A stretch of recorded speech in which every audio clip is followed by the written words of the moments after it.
Very good evening to you, ladies and gentlemen. Hope you're well. Um, Fans of both sides here. You've got me and my mobile phone, just trying to do what I like to do best, and you've got Ethan Barlow. And Ethan, I'll start with Celtic. Very disappointing from your point of view. Obviously, Brendan Rodgers has had a superb record at Hampden, and it's a pity that it's came to an end in the way it has here. Yeah, definitely.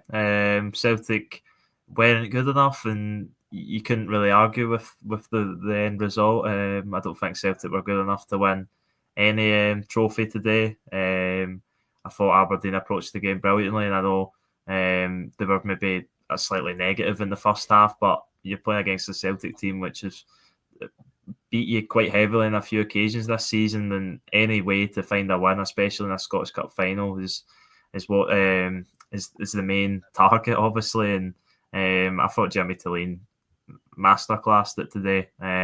All the credit I think's got to go to him. I know a lot of Aberdeen fans were sort of calling for his head at points in the season and didn't know if he was maybe the right man to take them into next season. But I think with the switching tactics today, substitutions, obviously lifting the cup. I think he's shown that he's more than the right man to take Aberdeen forward. Not to mention they're obviously going to have guaranteed European group stage football next season. They've obviously stole that off of Hibs, which was unthinkable at the time because Celtic came into this match as overwhelming favourites. And I think this is going to go down as one of the greatest Scottish Cup final upsets of all time, just to the form Celtic have been in, the form Aberdeen have been in, the way the games have went this season. But no, Aberdeen were the better team, I think, and deserved it. They had the better chances in extra time as well, I think, and probably should have scored. I mean, Celtic's goal was very fortunate. I know Aberdeen's had a lot of fortunate attached to it as well, both being own goals. It wasn't the prettiest of games, but massive moment for Aberdeen. First trophy in over a decade, I believe. First time winning the Scottish Cup since they last beat Celtic on penalties in the final 35 years ago. So a brilliant day, I'm sure, for yourself and all the other Aberdeen fans. Yeah, I'll come on to obviously the scenes and obviously all the delirium, sorry, that's going to come as a result of this, Ethan. But what I would say as well, you touched on the tactics. I think Tilleen had to go. I don't want to say ultra defensive because Aberdeen did have a go at certain stages within the 120 minutes before the penalties, but at the same time, CV played exactly the way he did against Celtic 5-1 at Pittodrie. CV played exactly the same way he did against Dundee last week. I think it would have been the light would have been on the wall as far as Aberdeen would have been concerned. I think it would have been a foregone conclusion. So I think he needed to set up with a five at the back. Yeah, I'd agree. I think they were saying that on the commentary. It'd be naive for him to try and play the same way and expect a different result. And that still takes bravery. I know it may be stupid to say that if he played the same way and lost, then he would have been an idiot or whatever. But he still changed his team he's played the same way all season. Yes, Aberdeen have had great success at points playing that way. They've also had terrible times playing that way. But he's decided that he's going to try something new for the first time in the Scottish Cup final, their biggest game of the season. And it's worked a treat. Celtic never really threatened greatly at all. I can't really think of many Celtic clear-cut chances. Celtic never really could break Aberdeen down. They had a lot of the ball, but Aberdeen were quite comfortable defensively, and they grew into the game as it went on and created their own chances. They had the better of the chances. They were absolutely brilliant at the penalties. When it went to penalties, I had a strange feeling Aberdeen would win, just because I feel like I don't know if maybe you could agree with this, but because Celtic expect to win in 90 minutes, they maybe practice for penalties less than, say, Aberdeen probably would, where the way Aberdeen set up, especially in that first half, they were defending, and if they win on penalties, then that's brilliant. If Aberdeen win at all, it's brilliant. Whereas Celtic were overwhelming favourites to win in 90 minutes, so Aberdeen maybe more prepped for the penalties, and I think you could see that all their penalties were absolutely brilliant. Celtic's were not great, even the ones that went in. Luke McCowan's, if the keeper goes, if Meatov goes the right way, I think he saves Luke McCowan's. Same with Johnny Kenny, and you could say that, but I think every Aberdeen penalty was pretty unsavable. And yeah, obviously it's a shame for Callum McGregor that he's one of the two that misses it, but I think the Celtic fans will be able to pay him a little bit of excuse, because he's obviously, I think he was one of Celtic's better players today as well. Him and Greg Taylor, I thought, were there's two Celtic players that consistently performed throughout the 120 minutes the most. There wasn't enough other players doing that. And yeah, a brilliant story for Aberdeen. The end of the season, how they started at top of Scottish football. And yeah, Jamie Tilleen, a brilliant first season, regardless of where Aberdeen finished in the league. They've now got guaranteed European football, and they've got a Scottish Cup, which has been a long time coming. Yeah, I think on the goalkeeping situation, Ethan, I think the Howler had a major part to play in the penalties. The Kasper Schmeichel's a very experienced goalkeeper. He's played south of the border. His dad's obviously one of the best goalkeepers you'll ever see in our generation. But at the same time as well, I looked at both the goalkeepers in the run up to the penalties towards the Celtic end of the ground, and Schmeichel looked nervous. He looked so nervous for a goalkeeper, so inexperienced. For a goalkeeper, pardon me, so experienced. Yeah, and I think it was a strange. It would have been a strange moment for Kasper Schmeichel, because I think he's been so, for a goalkeeper, he's been so dominant since coming to Celtic. He's obviously won two out of two trophies. He's barely put a foot wrong since being the Celtic goalkeeper. I couldn't even attribute any goals conceded being directly his fault.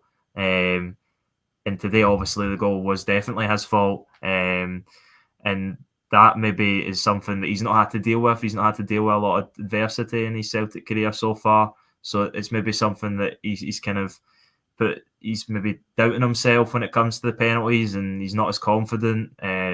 You could see him trying to get in the head of the Aberdeen players, giving them a wee bit of mouth, but the Aberdeen players were confident. It was almost as like Aberdeen were playing in an empty stadium practice penalties with the way they took them. They were all really good penalties into the top corner, most of them. And yeah, I think you say there's luck to penalties, but there's also a lot of mental strength and skill that goes into it as well. Well, you kind of referenced it there, Ethan. All Aberdeen's penalties were effectively either in the roof of the net or the top, left-hand corner.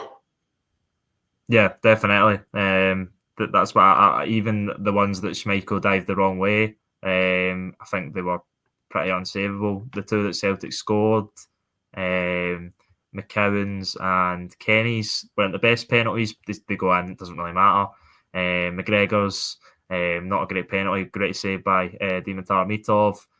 Same for the Alistair Johnston one.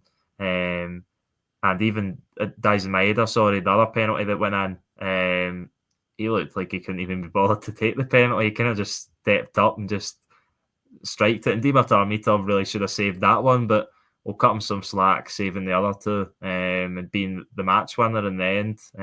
It wasn't as if he had a remarkable game when he had to pull off loads of saves to keep Aberdeen in the game, and I think that shows credit to the way Aberdeen set up and how the whole team played throughout the 120 minutes. Right, I'm going to throw an interesting curveball. I'm going to save the best till last. We'll obviously come on to Aberdeen again later on in the show, but I want to throw an interesting curveball to you here. Where does this leave Celtic? That's my first question. And then my tuppence worth on top of that, where does it kind of leave Brendan Rodgers? Because Brendan Rodgers has previously hinted in recent times about leaving the club, and I'm not suggesting that Brendan Rodgers is going away tomorrow morning, packing his bags and going back to Northern Ireland or going back to Benidorm where he promised a year's break after leaving Leicester. But where would Brendan's mind be at right now? Is it, right, go again next season? Or is it, right, okay, if I don't start well next season, I might do exactly the same again. It might be a bit of a deja vu to his first spell. Yeah, I think Brendan Rodgers, he's obviously got 1 year left on his deal. I don't know. I couldn't call whether he would extend that right now or whether he will extend that in the future. I wouldn't be surprised if he serves his 1 year and then maybe goes off to another venture. But I also wouldn't be surprised if he extends his deal. But I do think he'll see out next season. I think the type of character he is, the type of character he comes, the way he comes across, I think he's the type of person that he'll really be hurting. He might not show it on the day. Because he's obviously had a lot of success already in Scotland, but he'll be hurting that he's not won the treble, and that'll hit him, and that'll make him, I think, give that extra drive to go and do it next season. You've seen earlier in the season another Aberdeen relation where Aberdeen obviously were right up the top of the league for a while into the Scottish Premiership. They obviously came to Celtic Park and got a really good result in that 2-2 draw. And I think you've seen the sort of vicious side of Rodgers that you've seen in the Celtic team when they played in that League Cup semi. It was just about hurting Aberdeen, and that's what they done on the day. And I think he'll want to bounce back next season even stronger. And I think also maybe gives, in a way, added incentive to the board, maybe that there is a few positions that Celtic maybe need to strengthen. I know it's a one-off game and it could go either way, but Celtic were massive favourites to win today and they just didn't have enough. Especially, I thought the 3 substitutions that came on early, the earliest, McCowan, Forrest and Yang, I think when they came on, they made an impact and they looked fresh and Celtic looked to be playing at their best of the day. And then the Aberdeen goal comes and it kind of, I think, knocked the stuffing out of Celtic a little, and they never really got back to that way of playing. And then it was kind of a back and forth game after that. And then the last 5 minutes, Celtic got their foot on the ball but they never really got a chance in extra time at that last 5 minutes, despite having lots of the ball. And then Aberdeen go on to do it. And a brilliant moment for them. Yeah, totally. Because I think the whole, not saying the perception will have changed towards Brendan Rodgers, but see, after everything Brendan Rodgers has done for Celtic, of course he's given them a lot of trophies. But I'd argue at the same time that the hate club towards Brendan Rodgers will slowly come back now. Yeah, definitely. I think there's still definitely certain elements of the Celtic support, a lot smaller than when he first came back last season. There's definitely still elements when the support that have a sort of better edge towards Brendan Rodgers, obviously, after what he done in his first spell, leaving halfway through the season to go to Leicester City. And they'll be happy, and that'll grow amongst the support. Because I think we've seen today that trebles should never be made the norm. They should never be something that's expected. Although Celtic, of course, go for every trophy. But I think fans have started to think that if Celtic don't win the treble, then it's a sort of unsuccessful season, which I think is unfair because the standards have been set by Brendan Rodgers. Obviously, Ange Postecoglou won a treble as well. But Brendan Rodgers has won most of the trophies while he's been in Scotland across his 2 spells, and I think he's maybe fell by his own standards in that way that Celtic fans are now really disappointed that they're not winning the treble. And obviously we'll see what the sort of the fallout is. I imagine for the Celtic fans it will obviously be disappointing this time, just losing the final on penalties. But we'll see over probably the next few weeks, the next few months, leading into pre-season, where the Celtic fans lie on Brendan Rodgers, where they lie on a lot of players, because there's always these overreactions about certain players that have had one bad game and then they're not good enough to play for Celtic, they're not good enough to play for Rangers, not good enough to play for Aberdeen, and etc. So, we'll see. But I think Brendan Rodgers will still be the Celtic manager next season, and I think he'll still be have a lot of a backing from the Celtic support. Maybe not as much as if he had won the Scottish Cup, but he'll still have a massive backing. That I think.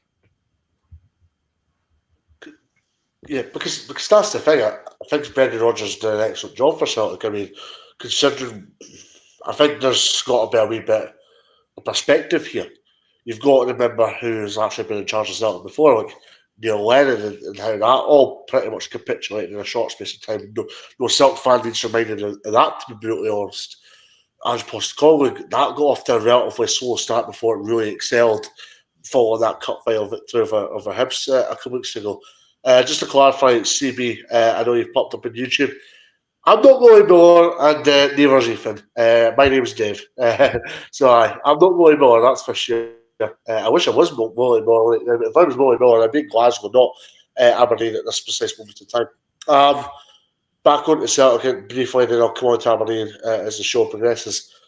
On Celtic, where does this leave Celtic moving forward? Because I'm not taking anything away from the subs that we've made and everything, but when you're bringing on players like Johnny Kenny, when you're really looking for that wee bit of a spark, is that not an alarm clock ringing to the Celtic board saying, I need more here?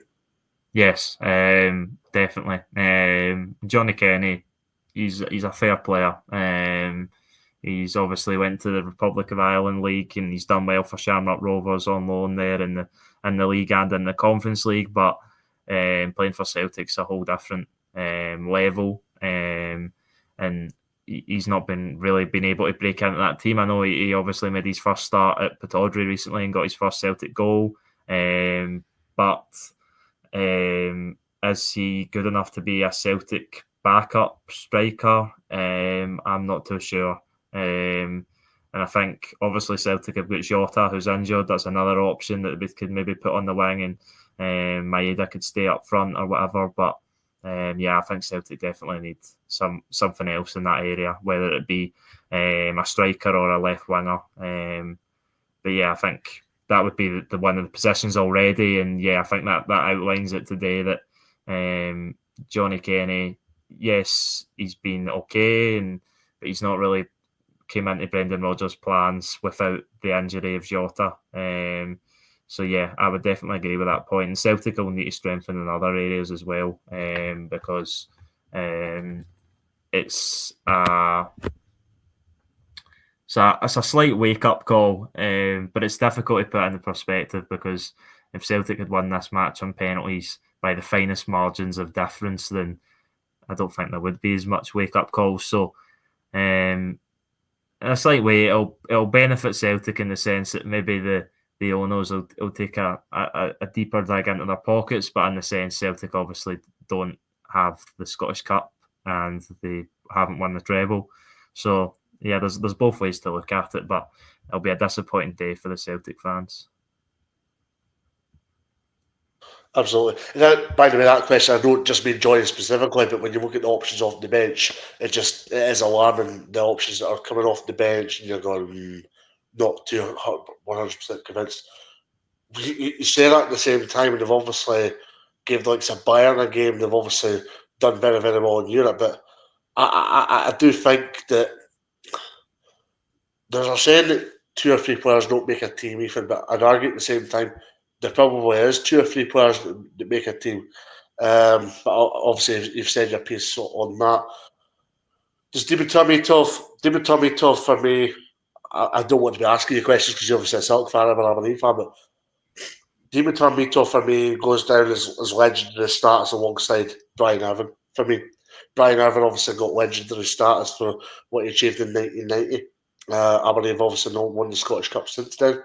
Ironically, that game in 2013 that we're on about against Inverness Cali, that was a rubbish game, and it was a rubbish game again today. Let's be brutally honest on that front.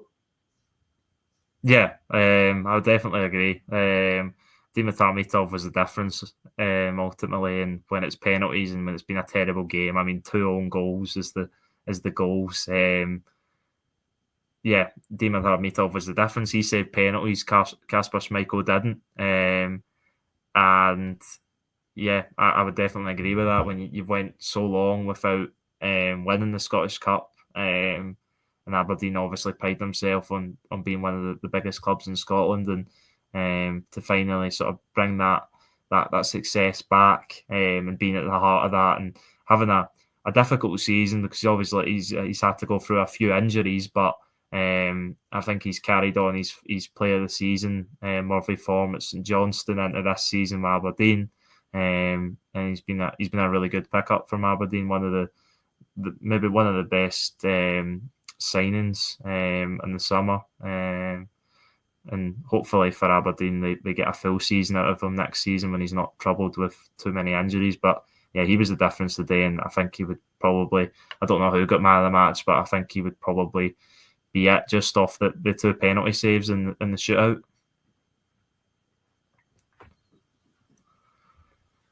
Absolutely. A special praise to Dave Cormack. I've been Dave Cormack's biggest critic since he took over as Aberdeen chairman. Just the way in which he's handled situations, the way in which he's got rid of managers, the way in which he's left a lack of stability at the club. I wasn't 100% convinced behind Jimmy Toleen's appointment. Not for Jimmy personally, but just I wasn't sure if the foreign route was going to be the best approach for Aberdeen. But Dave Cormack, out of nowhere, has really... I know this sounds like an exaggerated type of word here, Ethan, but he's resurrected himself. He's resurrected his legacy as Aberdeen chairman for me. Yeah, definitely. As I said, same as Mitov. When you go that long without winning something, silverware's the best moments in football. And for a club like Aberdeen, they've obviously got an illustrious history in Scottish football and on a European stage as well. Then winning the Scottish Cup and bringing that success back is something that'll be remembered for years to come. Another player who I thought had a really good game and sort of shows why he's been at this level of Scottish football for such a long time is Graham Shinnie. I thought he had a really good game, and obviously his age, playing 120 minutes, stepping up to take a penalty, and he was, I think he was asked his thoughts after the game on the BBC, and he was saying how it was he had a feeling that it was all kind of set out for him to win it this time. 10 years on from when he won it with Inverness Cali, and his 300th appearance for Aberdeen as well. So what an achievement for him. And yeah, I think he maybe above anyone in that Aberdeen squad is the most deserving because of his service to the club and what he contributed on the day as well. I'll go through some of the reactions getting possessed on social media. First and foremost, this is from Nathan Green on social media. Fair play to Jimmy Toleen. Really respect he doesn't blame anyone else in interviews. Like a lot of managers, more of tough times and adapting to find a way to win. Where are we? By the way, there'll be a lot of like clicky type of stuff, clickbait type of stuff, because obviously you know what fans are like just now, Ethan. Jimmy Toleen, I'm sorry for everything. Give him the effing keys to the city. By the way, I didn't swear there. Where else? Dave Cormack wear Jimmy Toleen haircut. Did you see that at all, Ethan? No, I didn't see that. No. I'll be interested to see if they went to the same barbers or not. I'll try and get some. Ethan, if you want to keep on speaking, feel free. But I just want to see if there's any. No, I'm looking as well. I'll stop you there. I'm just see here. Ryan McGinley comes out and says Celtic did not do enough over 120 minutes. It became a watery during the shootout. A sad end to what has been a long and largely successful season for Brendan Rodgers' side. Just while I'm looking at comments, Ethan, I don't think people can really deny that. Still has been a good season for Rodgers. I think there's been an apprehension they weren't going to win the treble, but at the same time, the way in which they won the league at a canter deserves a lot of praise. Well, can I contradict myself here? Can I generally contradict myself? They've won the league comfortably, Celtic, but I don't think they're any competition. And I know they won the League Cup final the way they did, but at the same time, they really got rocketed in that cup final as well. And I get this is my point I was alluding to earlier on. Is the wee bricks falling off the chimney or falling off the ceiling? Sorry, I don't think so. They might be, but I understand your point. Celtic got very lucky in the League Cup final. They probably should have lost that match. There was obviously a big decision that didn't go Rangers' way. And by luck, Celtic probably would have lost the Scottish Cup final. But I think it's still a good season from Celtic. A double Scottish Cup final. Of course, they didn't win it. Made progress in the Champions League, which they haven't done for a long while.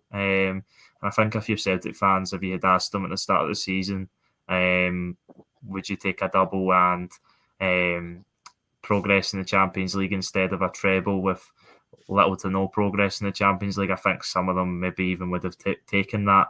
And I know that maybe seems like I'm clutching at straws, but it's not the worst season in the world. Celtic will bounce back, I think, and I still think they'll be aiming for a treble next season. But it's a difficult day to take because a lot of the sort of experienced members of the squad, I'm thinking maybe Callum McGregor hasn't experienced much defeat in his time at Celtic. It's his first time losing a final, and it's Brendan Rodgers' first time losing a match as Celtic manager in the Scottish Cup. So that shows the sort of success Celtic have had recently, and that they were always going to lose eventually. We just didn't see it coming here because the head-to-heads this season have been pretty one-sided. I don't think Aberdeen had beat Celtic in the last 30 matches. So it was a real upset from Aberdeen today, but I think it's a real great moment for Scottish football because I think if you get Celtic winning everything, and I know they've won a lot, but if you get Celtic winning everything, then it sort of makes Scottish football a little bit more boring, you could say. But the fact Aberdeen have came against all of the odds and turned Celtic over was a brilliant moment for Aberdeen, but I think a brilliant moment for every other club but Celtic near enough. And Hibs obviously have lost out on their guaranteed European football, which they'll be absolutely fuming at because it seemed like they made it out like with the celebrations like they were guaranteed that, and a lot of people did think they were guaranteed that. So it's credit to Aberdeen because not many people gave them a chance. I think you said, I remember after the Aberdeen Celtic game a few weeks ago, there was a lot of Aberdeen fans not even wanting to go to the game.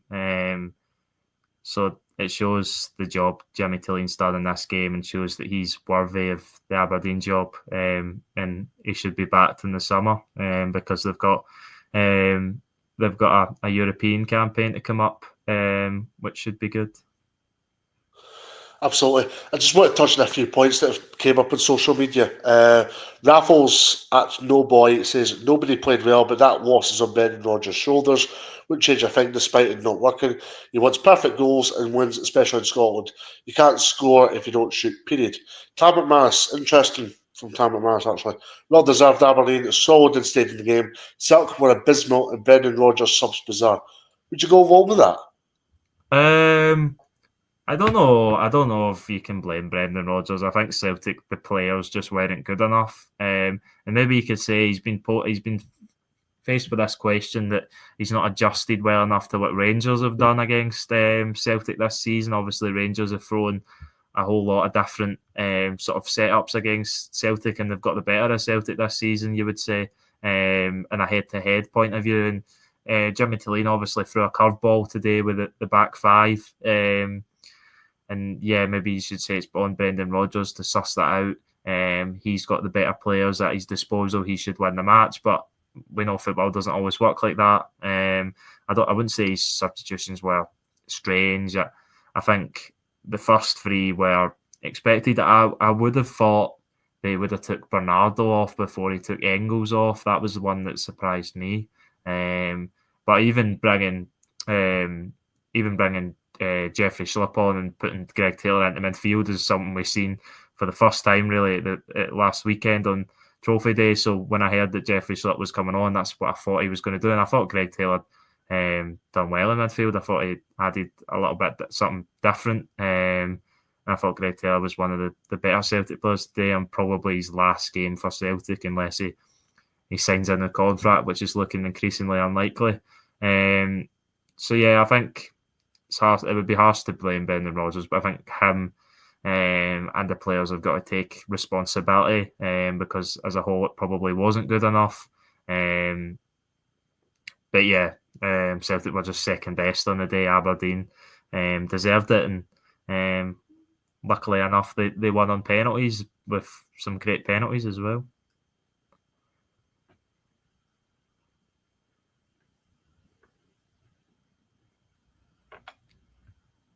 Oh, apologies to the viewers, I've had some technical difficulties. I'm trying to get Harshby Stumble's comment up here. He says, as a neutral, I was split between both teams. Schmeichel's mistake was the turning point in the game. I think it was because Celtic, as much as they didn't play well, neither team played well in the opening half an hour. Let's be brutally honest, but obviously it was a poor cup final. Well, it wasn't a cup final full of quality and entertainment. But what I would say as well is, I felt Celtic were the more comfortable prior to that mistake from Schmeichel. Yeah, definitely agree. It wasn't as if Aberdeen were definitely in the game more in the second half, but I think Celtic were in the game more in the second half in the sense that in the first half, I think Celtic had over 80% possession, and you could say they had complete control of the game, but they were only 1-0 up, and it was off of a pretty fortunate goal. Alfie Dorrington couldn't really do anything about it. It just hits off his arm and goes in off the post. And there was barely any shots in the first half. I think Celtic had one shot, and it was Greg Taylor's that went over the bar from the edge of the box. Aberdeen had one shot as well, and it was Leighton Clarkson's free kick, which was pretty easy for Kasper Schmeichel to deal with. So there wasn't really any chances in the first half apart from the goal. Where in the second half, you could have guessed Aberdeen were going to go for it a little bit more because obviously they needed the goal. And then they really went for it when they made those changes and brought Shane Morris on. Then Shane Morris, as he's done all season, he's direct, gets to the byline, puts across the area, causes Celtic problems. Schmeichel obviously kind of panics and swipes at it and then puts it in his own goal. But yeah, I definitely agree with that. I think it was the turning point that they gave Aberdeen the sort of belief that they could get a result, and they did. Tony, I know you've popped up on YouTube. I won't put your comment on here, but he says it's up there with one of the worst finals in memory. 2014 was a horrendous final, and Aberdeen won that belt against Inverness Carly. 11 years later, it was a poor final, and Aberdeen won that. There was 2 own goals, was there? There we go. Well, Aberdeen City Centre will be jumping tonight, and I think it's a big moment this for Aberdeen as a football club. It's the first trophy in 11 years. It's the first Scottish Cup in 35 years. I think at the same time, it's been a very different season for Aberdeen, obviously. I think Jimmy Tulane has done a good job with Aberdeen. The reason why I say good, Ethan, is it's not been the season he's had in terms of results. It's been patterned. It's not been win, lose, win, lose. Like, it's not been that kind of... It's been win a lot of games, lose a lot of games, go on a good run again, go on a bad run again. And that was a very inconsistent pattern that frustrated me and frustrated a lot of Aberdeen fans. Yeah, I think I would agree with you. It definitely could have been a better season for Aberdeen with how they started it. They really probably at the very least should have got third. And yeah, they fell off a cliff, but maybe if they could keep that consistency, then maybe I think first would have been a wee bit too much of a push, but maybe could they even get second if they were a little bit more consistent in the second part of the season. They put up the graphic of the last certain amount of games, and Aberdeen were at the bottom of the league for points picked up.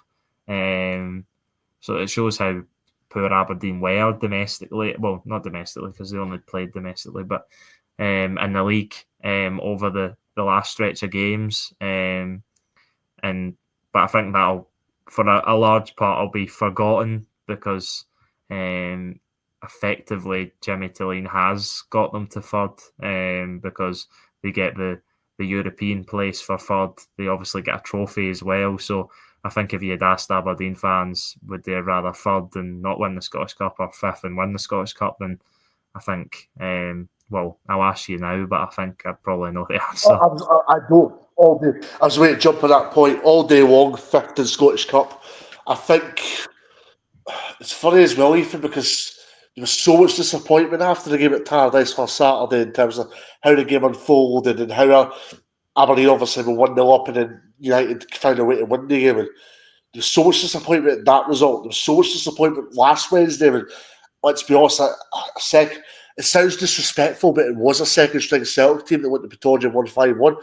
There was so much disappointment about Aberdeen and their bottle, their character, their everything that they surround with an excellent team was questioned prior to today. And I thought you had to go and climb Mount Everest twice when Alfie Dorrington's own goal guided Celtic in front. But Aberdeen, they found a way. And do you know what was funny? I've seen it on a lot of group chats and various things. Graham Sherry was getting heckled for the way in which he was basically having a go at Cameron Carter Vickers on the stroke at half time for that, obviously Carter Vickers' challenge. Do you know what? I think it was excellent mind games. I think it was good game management from Sherry because as much as he got booked and everything, at the same time, it really galvanised the team, and so did that obviously cross through Shane Morris. It really did galvanise the team. And as the game wore on, I was looking at the options Celtic had off the bench in comparison to Aberdeen's, and you're like, okay, I wasn't convinced. And yeah, I mean, once it got penalties, Mitov looked a lot more confident. Mitov, I know Aberdeen are a smaller provincial club to Celtic, but Mitov's had a lot of good experiences in his career. He's beat Newcastle in the FA Cup with Cambridge United. St Johnstone, he's had some big moments with St Johnstone. He's Bulgaria's number one, or was Bulgaria's number one until he was injured. So I think it's, yeah. Do you know what? Had this been another game and Celtic had won this, I probably would have been more. I probably would have had more words and probably had more of an opinion. But do you know what? I'm generally gobsmacked for words. Aberdeen won that penalty shootout, Ethan, and I'm going, is this a dream? Did this generally happen? Because if Aberdeen played, let's say, Hearts and beat Hearts, I think there'd have been an expectation of, okay, we'll have to do well here, we'll have to be competitive. But for Aberdeen to really go and turn it on against Celtic in the way they did, I can't think of a better word than surprised. Yeah, I think it was one of the sort of, I know Aberdeen are fifth in the league, but it was one of the sort of maybe biggest, going into the game, it looked like maybe one of the biggest mismatches in recent Scottish Cup final history, just because of Aberdeen, four losses on the bounce. They obviously suffered that heavy defeat to Celtic's second string team almost. Well, it was an effect apart from Cal McGregor at Pittodrie. How the games against Celtic have went this season. And Aberdeen, with how it went at Tannadice and all the thing with the off the pitch stuff as well. It was just a really terrible time for Aberdeen, and just to drag themselves up and the players to drag themselves up and be counted for and pull off an upset. Because I'm sure Celtic and every Celtic fan would have expected to win that match, and I don't think many Aberdeen fans would have. So Aberdeen, it's all the credit's got to go to the players and Jimmy Tilleen, because that's probably one of the most difficult things in sport when everyone else is sort of stating the obvious that Celtic are the massive favourites and that you're in a terrible run and whatever, and you've done terrible against Celtic this season, then it's only natural for the players to fall into that sense of security as well. And they never. They seem like they always believed they could win that match, even when they went behind. To the unfortunate goal that they stuck in there, they made it difficult for Celtic. They slowed the game down, and I think they were fully deserving of the win. And that shows how well Aberdeen played, because okay, Celtic weren't great, but they weren't great because Aberdeen posed difficult challenges with their back five setup and how they stopped Celtic really creating many chances at all. Yeah, absolutely. Gorgie Boys podcast, I presume that's Graham Duffy. He says, congratulations to Aberdeen. That's, hold on, I'm trying to get some dollar, hang on. That's a surprise win and unexpected. Graham, if you've been watching for the last half an hour, and even will back me up here, I genuinely do not know what to say right now. I'm trying to be as professional as I can, but I genuinely do not know what to say to Ethan right now because no, it's probably the first time in a long time, Ethan, I've been generally lost for words. But yeah, just to continue on that, I think Jimmy Tully needs the keys to the city. He needs the keys to Pittodrie for next season. He's been back this season through us obviously losing players like Miovski and Connor Barron obviously had his tribunal as well. But next season, if Jimmy Tully wants the players, I'd be giving him, obviously within reason, you do not want the bank balance to be going minus £101, but at the same time, I'd be giving him the funds next season to go and properly look to go again. Yeah, definitely. I definitely agree. You've seen what he's done at points this season. He's obviously beat, and don't get it wrong, it's not maybe Celtic played poorly on the day, but it's still a good Celtic team, and they've shown that over the course of the season. And Aberdeen were the deserving winners and the better team today. Match that up with how Aberdeen started the season, one of the best runs a team outside of Celtic Rangers have had to start a season in a long while. And yes, okay, Aberdeen went for that terrible run. But he's shown the potential of what he can offer, and I think yes, he's been backed quite decently, but I think Aberdeen should have aspirations of causing an upset, because I imagine whoever Aberdeen get in that Europa League third round, Europa League playoff qualifier, Aberdeen will be the underdogs. And maybe Aberdeen can cause another upset in that playoff and qualify for the Europa League, because I think most people will probably expect Aberdeen to drop down into the Conference League, which is still obviously guaranteed group stage football, but the financial sort of implications that you can make from qualifying for the Europa instead could be massive for Aberdeen.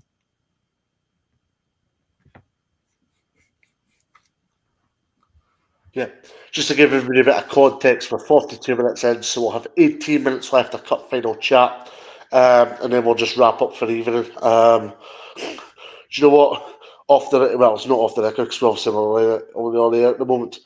I would love to chat for 5 hours to you, Ethan, but you'll be sick and tired. I mean, you want to go to your bed. And I'll tell you why I want to go and chat for 5 hours. It's not for the fact that I want to go and specifically speak about Aberdeen winning this game today. It's specifically for the fact that I can't go out for a beer tomorrow. I could have a beer tonight, but I can't go out to the nightclub till 3 in the morning tonight because I have to go and coach footballs at 9 o'clock tomorrow morning. I'm not just pulling a sickie right now. I'd love to pull a sickie, but I'm not letting 50 kids down for goodness sake. Yeah, no. You never. I don't think you had this this plan, did you? That Aberdeen were going to win this match.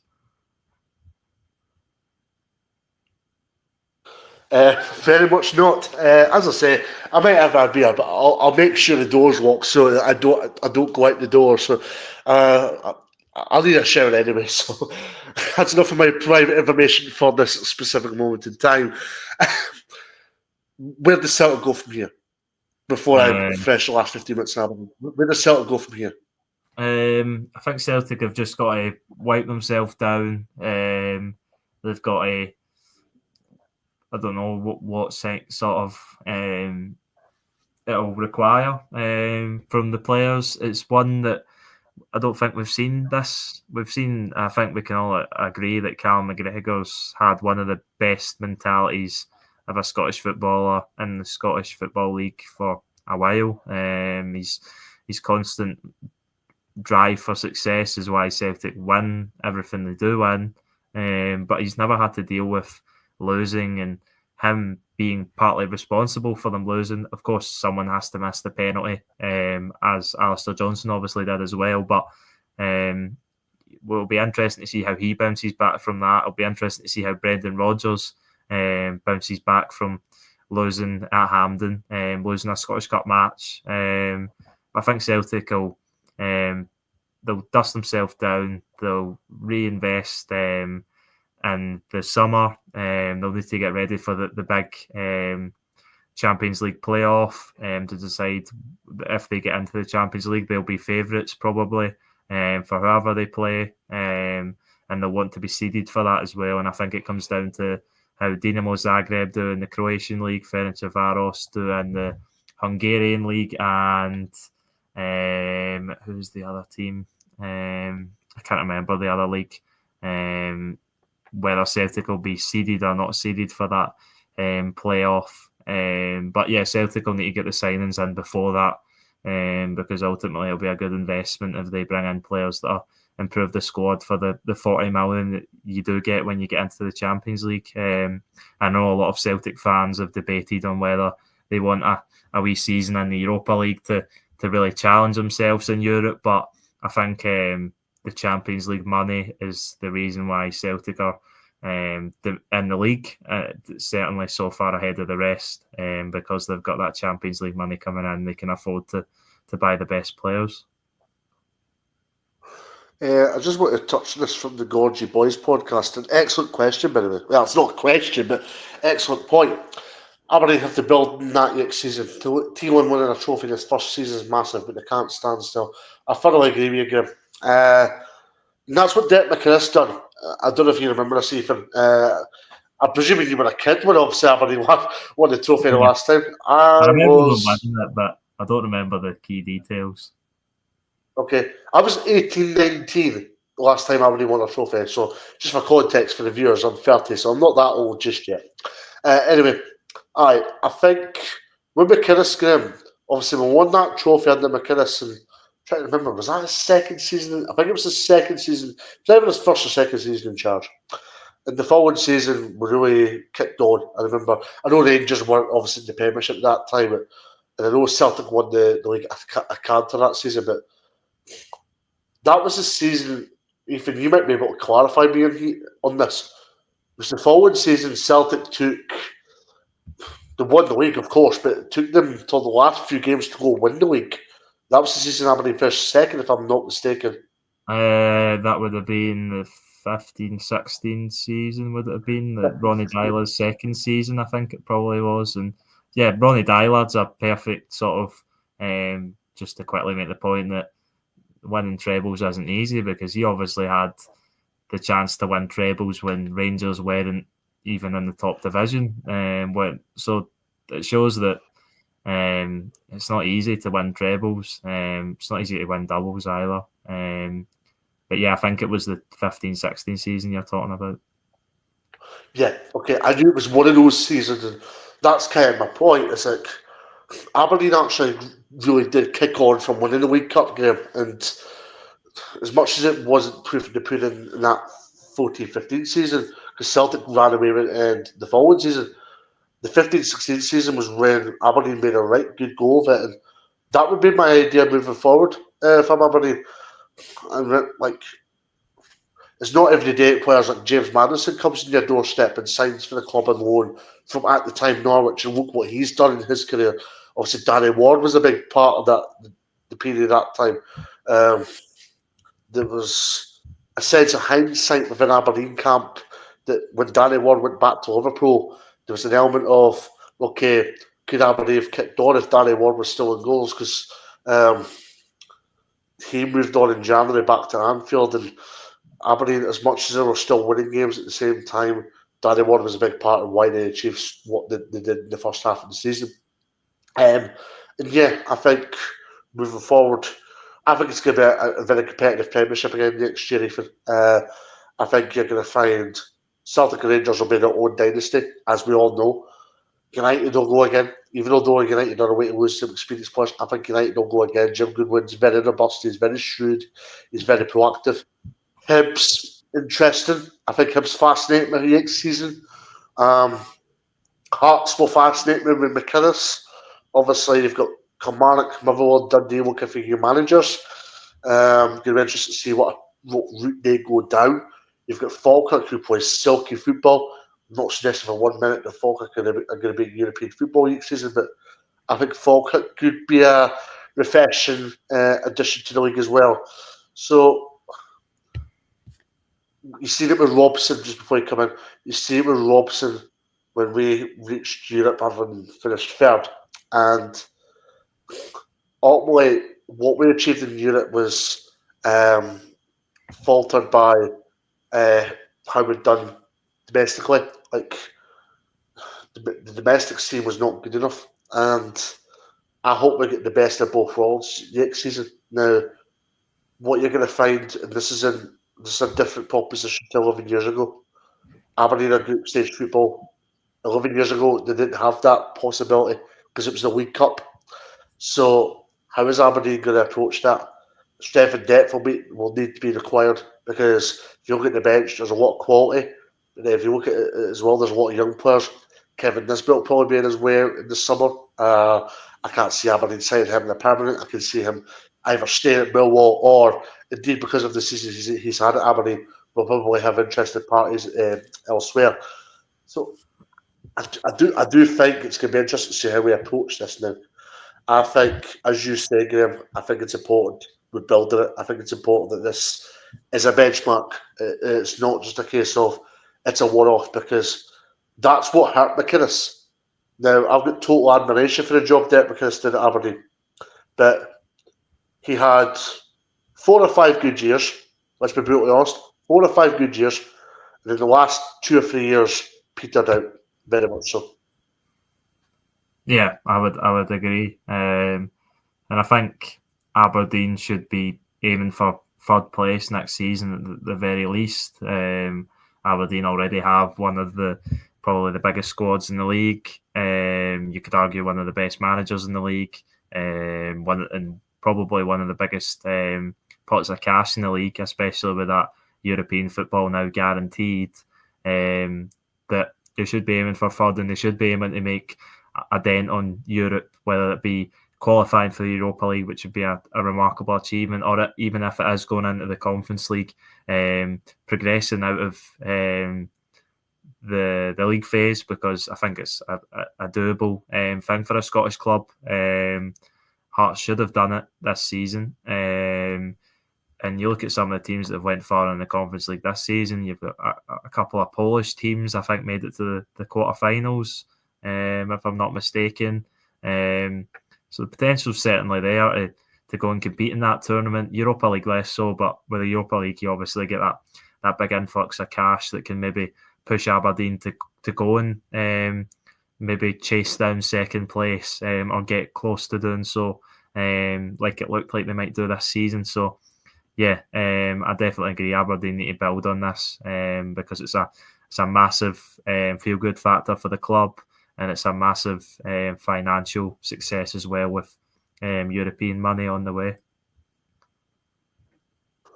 Absolutely. I'm really excited for Europe next season, but I don't want it to be a case of doing well in Europe and then finishing 8th next season. Because for me, if we don't do as well in Europe, it will. I don't think it will raise the job Leeds done because he's created a legacy for himself. But at the same time, I don't think Aberdeen fans. I don't think he would have a good. I don't think it'd be a good return just all round, just winning the cup today and finishing fifth and then going to finish 8th next season just because there's 10 more games to play next season. And that's my genuine concern right this minute in time. And I know that sounds a bit premature, but I'm looking at that with a sense of caution after what I've seen last season. Yeah, I definitely agree. And I think that's one of the things in modern day football across other leagues as well, is that we're seeing teams are having the problems with juggling European football and domestic football. I mean, you look at Spurs and Man United, perfect examples this season, terrible in the Premier League, right at the bottom of the table, just outside the relegation zones, but they make it to the final, and Spurs obviously win the trophy in the end. You look at Napoli this season, they have so much success in the league, obviously with the help of Scott McTominay and Billy Gilmore, they win the Serie A, but they didn't play in Europe this season, and I think it's so beneficial to teams domestically not playing in Europe, but at the end of the day, Europe's where the money is, and it's how you fund your football club, and it's how you do well domestically. So it's a really difficult one to balance, to do well on a domestic front and do well in Europe. But if Jimmy Tilleen can do that, then he'll be flying, and Aberdeen fans will love him even more than they do so at the moment. Yeah, I'll just look at some more social media comments. One's came up that stands out for me. Will Aberdeen be allowed to have an open top bus parade, or do the Chippies take precedence? I'm trying to think of the best chippy in Aberdeen, actually. Obviously, I'm not born and bred in Aberdeen, Ethan. I'm originally from a place called Portsoy, but I do know for a fact that Aberdeen, I've tried a few chip shops. I've tried Tony Fish Bar, that's really, really good. But apart from that, there's nothing that really tickles the spot. Can I just round off here? Year of the underdogs. Aberdeen, Palace, Spurs, and Napoli. Wow. Yeah, I know. Yeah, it really has been the year of the underdogs, and there we say going to the biggest European football match of the season. PSG, maybe not underdogs, but they could win the first Champions League. So yeah, it really has been the year of the underdogs. I think I've seen this. People taking the Michael out of Celtic because they had the stand and the stage set up outside Celtic Park, which is obviously going to have to be taken down now because they'll not be celebrating anything. I don't know if you've seen this, but I've seen something on Twitter, yeah. I've seen something on Twitter. Yeah, another thing I've seen not related to this game, that Livingston are going to be replacing their artificial pitch ahead of next season, which they'll be still have an artificial pitch, but I think they're looking to have a better one than what's currently available, which probably wouldn't be difficult, but it'll please some Scottish Premiership teams if they are to make it through the playoff against Ross County. 100%. I think it'll be just to see what happens. I think it'll be just to see what happens as a result of obviously that 4G pitch that's coming. I'll just try and get some comments in before obviously I finish up. One thing I would say is I'm delighted for Graham Shinnie because he's been through a lot as captain at Aberdeen. So for him to go and do what he's had to do, he's probably achieved his own legacy in the end. He's obviously won the Scottish Cup with Cali, and now he's won the Scottish Cup with Aberdeen. And I think this will be just as sweet considering it is his home city. Yeah, definitely. It's a great achievement for him, and a great way to sort of come to the end of his career. I think he said that he could happily retire now. I don't know whether he will do or not. We'll see. But I think he's still maybe got a little bit to offer at Aberdeen. I thought he was brilliant today. One of the standouts throughout the 120 minutes. He was one of the ones that when others were tiring, he was the one still pushing on at his great age. And maybe he's not got the pace that he maybe once had, although he was never the quickest. But he's still a really good, a great leader, you could say. And you could see even the plaudits. I don't know if you've seen Scott Brown was giving them before the game, because he obviously had a lot of battles with Graham Shinnie when and Scott Brown's time at Celtic. So yeah, he's been a great servant to Aberdeen, a great career he's had in Scottish football. Absolutely. Last minute, so I'll leave Ethan speaking for off camera, but just want to say thank you very much to we'll be on Monday. We'll be on Monday. Ross County against Livingston. I was getting a wee bit excited thinking this was the last show of the season, but we'll be on Monday night. Not sure if we're doing a preview alongside the post-match analysis of Ross County against Livingston. Obviously, both sides toying 1-1 from obviously the game on Thursday. Obviously, a bit of controversy at the end of the game in Livingston on Thursday. So, it'll be interesting to see how that one develops. But it's Aberdeen's day, and the city centre in the Grant City will be delirious this evening. But yeah, we don't know who's on Monday yet, but catch us on Monday at 10 o'clock where we will tune a fact over Livingston against Ross County. Will Ross County survive for the third year running, or will Livingston get promoted? In the first time I'm asking. You'll find it on Monday evening. But from me and Ethan, it's goodbye and see you later.